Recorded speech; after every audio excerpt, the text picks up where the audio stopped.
कराची में अहम खबर है वहाँ के आगाह कई पिया रेंजर्स ऐं पुलिस गडियल कार्रवाई कई है जंहिंमें घुरबल 2 जवाबदार गिरफ्तार कया विया आहिनि। लासीगोट में जावेद अली बुघियो ऐं मुस्तफ़ा ऐवान के गिरफ्तार किया वियो आहे। अहम खबर है अवां खे हिकु भेरो ॿीहर ॿुधाए रहिया आहियूं। रेंजर्स ऐं पुलिस जी गडियल कार्रवाई में घुरबल 2 जवाबदार गिरफ्तार कया विया आहिनि। लासीगोट में जवाबदार जावेद अली बुघियो ऐं मुस्तफ़ा ऐवान के गिरफ्तार किया वियो आहे। एक भेरो ॿीहर अवां खे आगाह कई पिया कराची में अहम खबर है रेंजर्स ऐं पुलिस गडियल कार्रवाई कई है जंहिंमें घुरबल 2 जवाबदार गिरफ्तार कया विया आहिनि।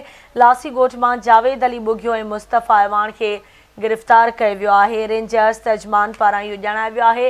रेंजर्स ऐं पुलिस कराची में गडियल कार्रवाई करे घुरबल 2 जवाबदारनि खे गिरफ्तार कियो आहे। लासीगोट में जावेद अली बुघियो ऐं मुस्तफ़ा ऐवान के गिरफ्तार किया वियो आहे। रेंजर्स तर्जमान पारां इहो ॼाणायो वियो आहे त कराची में रेंजर्स ऐं पुलिस गडियल कार्रवाई कंदे घुरबल 2 जवाबदारनि खे गिरफ्तार कियो आहे। लासीगोट में जावेद अली बुघियो ऐं मुस्तफ़ा ऐवान के गिरफ्तार किया वियो आहे।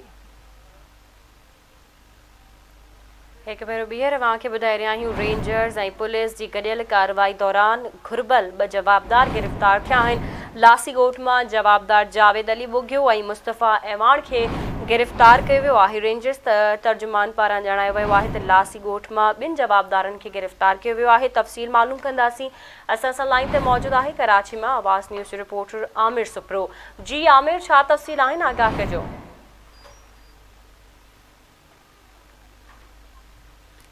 जी आमिर,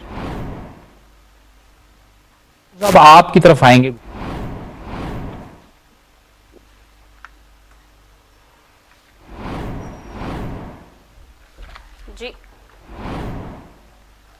जी नाज़रीन, असां कोशिश करे रहिया आहियूं त इन हवाले सां वधीक तफ़सीलात मालूम करे सघूं। अहम ख़बर आहे अवां खे ॿुधाए रहिया आहियूं रेंजर्स ऐं पुलिस जी गडियल कार्रवाई दौरान घुरबल 2 जवाबदारनि खे गिरफ्तार कयो वियो आहे। रेंजर्स तर्जुमान ॼाणायो आहे त लासीगोट में जावेद अली बुघियो ऐं मुस्तफ़ा ऐवान खे गिरफ्तार कयो वियो आहे।